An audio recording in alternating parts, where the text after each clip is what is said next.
Welcome to The Hypnotist, the show that gives you inside access to cutting-edge hypnosis with real clients facing genuine issues.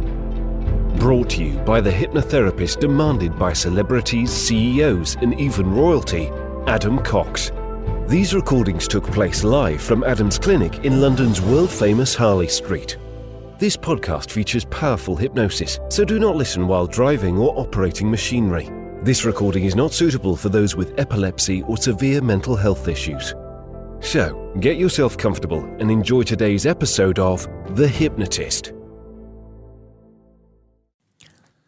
Hi, it's Adam here, and in this episode of The Hypnotist, you're going to be listening to a short hypnosis session created for a client that had anxiety around swallowing food and the possible idea of choking. And there was a particular sequence that this client went through that was largely unconscious for them.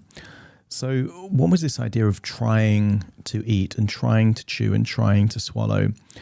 And, you know, being a hypnotherapist for a long time, I used the phrase try as a presupposition of failure. So if I want to encourage someone to do what they were doing before, but with a new pattern interrupt or a new resource state, I'll say, try and create a desire to, want to eat, fatty foods. And the try has a presupposition of failure, so it's more difficult for them to access that state. By this client trying to encourage them to chew and to swallow, that was creating focused attention on something that most people do unconsciously. The best way to chew and to eat is to do it similar to when you blink and breathe, which is not think about it. So you're going to hear a hypnosis session where there was two key elements. One, using references to the idea that intuitive, unconscious chewing and eating was a more effective strategy, and therefore trying is superfluous, it's redundant as a strategy, but also as a technique to break the pattern. So she was getting tension around her throat that was impeding her ability to swallow. So rather than just have a suggestion to relax, it's easier to create relaxation if you amplify the tension first. So what you're going to hear is a suggestion to increase the tension, not just in the neck, but in the shoulders all the way down to the hands, and then release that. And the contrast means that two things. One, you get much more relaxation than before. And secondly, it's harder to get that back because the body is being rewarded from the contrast of going to a state that nobody can maintain a state of intense tension. You can only maintain a state of average levels of tension. So by amplification, it then creates more of a challenge to create the even original feeling of tension. So there's a few things going on here. I think if you're listening to this, it's probably because you have some form of anxiety or may have searched specifically for swallowing anxiety or choking anxiety. Be aware that this hypnosis session was created for a specific client, and the way that I work is to elicit these specific triggers, thought processes, and unconscious patterns of an individual.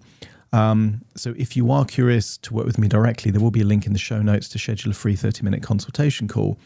But you might find that because this was created for a client that did have swallowing anxiety, there might be certain things that overlap with your anxiety, which means it might be beneficial. So find a quiet place where you won't be disturbed, relax, and enjoy the session.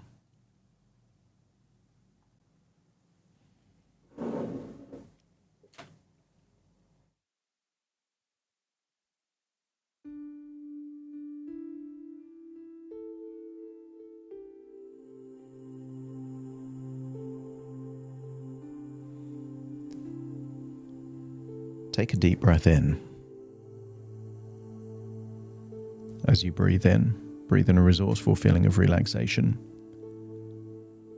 And as you exhale, just allow any feelings of tension to leave your body in your outward breath. So that as you breathe in and breathe out, you can allow your body to release any stress, any worries, but in particular, tension. And what is tension if it isn't a muscle that is flexed when it doesn't need to be flexed? And you'll be surprised at how many muscles are tense when they don't need to be tense. And a lot of the time, they're just echoes of a time when they needed to be in a particular way. There may be tension in your neck or your shoulders, which is an echo of a time when you were using a computer. There might be tension in your legs. It's just an echo of a time when you were standing. Maybe there's tension around your eyelids or your eyebrows, which is just an echo of a time when your eyes were open, fully concentrating. Your jaw requires tension. You couldn't talk without it. But here in this moment, tension isn't needed. So as you breathe in and breathe out, give permission to yourself to release that tension now, feeling like it's leaving your body in your outward breath. And I want you to try and identify tension in your body in the least likely place. Perhaps in an ear, or a small finger, a toe. Scan your body for where there could be some tension that you wouldn't expect. Because when you can start to release tension from places that it definitely isn't needed, you're sending a signal to your body that all tension can be released. I want you to create an image in your mind of a helium balloon, perhaps red or blue. See it on a string. Imagine it outside on a day with a gentle breeze. And I want you to imagine what your head would feel like if it was a helium balloon on a string, effortlessly just floating, requiring no tension to keep it there. That it could move effortlessly in a breeze and allow that feeling of relaxation to spread to every cell in your body. As you recall the time when you were reading, imagine reading a really good book. And this is a really good book about a character that looks like you. Feel like you're holding the book in your hands, turning the pages, and everyone knows that sooner or later you completely forget that you're even turning the pages of the book because you're immersed in the story. And in this story, I want you to imagine there's someone that looks like you but isn't you, eating a meal. I want you to imagine they're surrounded by people, but they tend to be eating slower than someone would normally eat. I want you to get a sense that this person is trying to eat. And I want you to imagine that you, as the reader, are able to change the characteristics of that lead character and the direction to that lead character in that story is that trying is not allowed. That instead the lead character focuses their attention on all the things outside of their body. That could be a sound, a smell, a conversation, a temperature. Observe as this character in your book becomes aware of everything outside of their body. And notice that they're starting to do what you can do with a book. And in the same way that you can turn the pages of a book without reading and realizing, they're starting to put the fork in their food, put it in their mouth without realizing what they're doing. And notice that when they do it that way, they're chewing at a slow speed without realizing. and they swallow effortlessly. And if you can see that character in the book that you imagine you're reading, enjoying their food unconsciously, just let me know by nodding your head. I want you to imagine that you are now entering and becoming that character, because sometimes in a book, they describe a character as a third person, as someone you're watching, observing. But sometimes it's in a first person perspective, and I want you to imagine that you are now that character surrounded by people. There's delicious food in front of you. And I want you to imagine that before you even start to eat, there's a bit of anxiety. And I want you to imagine smiling just to yourself. Because in order to change the relationship with food, anxiety is no longer a threat. It's an opportunity to expand your comfort zone and give infinite evidence that you don't have to worry anymore. So as you feel the anxiety, I want you to imagine that you are amplifying it first. I want you to increase the tension around your neck, your jaw. Really make that as much as it could be, and simultaneously clench your fists. So there is tension in your hands, your arms, all the way up to your neck, all the way into your jaw. And then just say to yourself, as you breathe in on the outward breath, free. And as you say that, just release all of that tension from your neck, your jaw, all the way down your arms, into your fingertips, and notice how good that feels and how easy it is to swallow. That's right. I want you to imagine you're doing that one more time, to create the tension, to know you can release it. That's it. Increase the tension. Neck, shoulders, jaw. That's it. Clench your fists. Imagine all parts down your neck, your esophagus, as like frozen ice. Breathe in that resourceful feeling of relaxation, and then say to yourself, free. Just feel like all of it is melting away.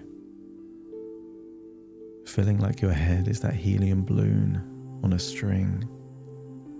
Effortless, relaxed. That's it. And as you swallow, notice how effortless it was to swallow.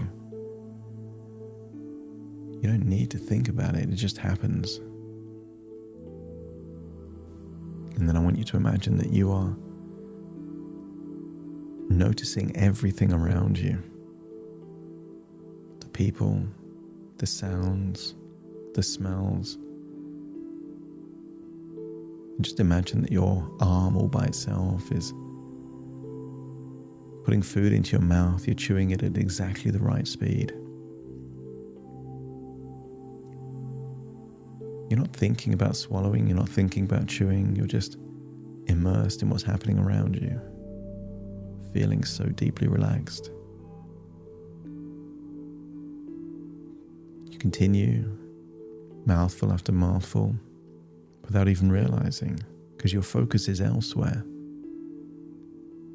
And then imagine you look down and the plate is empty. And I want you to accept the suggestion that where focus goes, energy flows. And when your focus is on the outside, your body will take care of itself. You will eat at the speed that is safe. You will chew just as much as you need to. Your body will relax your neck and your body to enable you to enjoy food effortlessly. And those thoughts that used to be there to keep you safe, well, they don't need to keep you safe anymore. Because the way in which you keep yourself safe is by shifting your focus to the outside world and trusting your body to do what it's been doing for years. I want you to get a sense that you are healing a relationship with your intuition. You trust your intuition on blinking just as much as you need to. You trust your intuition to breathe just as much as you need to.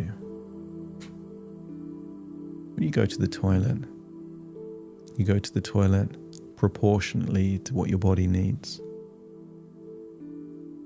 You don't do it faster or slower. You do it as your body needs. Sometimes you might feel an itch on your body and you scratch it. You don't scratch it any less or any more than you need to. I want you to accept that chewing and swallowing food is no different.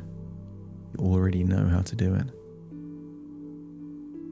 And therefore, by trusting your intuition, frees up all of the resources to enable you to really enjoy your food more by paying attention to it less, to enjoy the company, the surroundings. And I want you to think of how much time you've invested in thinking about chewing and eating all that food. And I wonder what you can do with all that time in your future to have a much more compelling, desirable life. If all parts are happy to now trust your intuition, to chew and swallow your food just when it feels is right, knowing that if anything happens on any given time, you can always choose to leave what's ever on your plate and to come back another time. If all parts are ready for this shift, just let me know by nodding your head.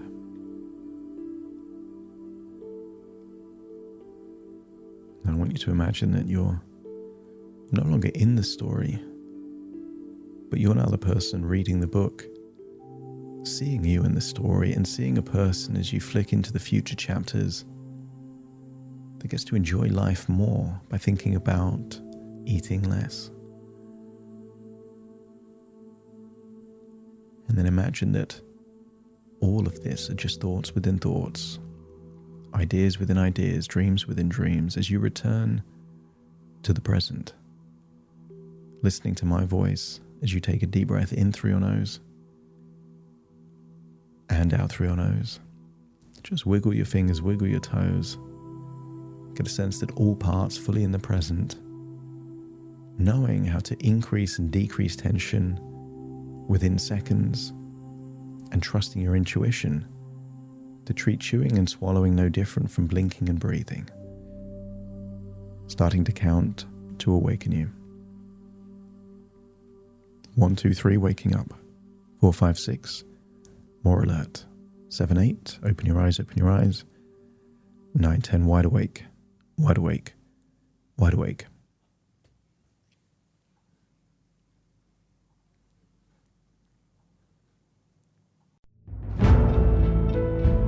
Thank you for listening to The Hypnotist with Adam Cox, the show that gives you inside access to cutting-edge hypnosis with real clients facing genuine issues. To automatically receive the latest episodes, please subscribe. If you'd like to support the show, please share this episode with just one friend you think it could help. And if this episode helped you, please leave us a 5-star review.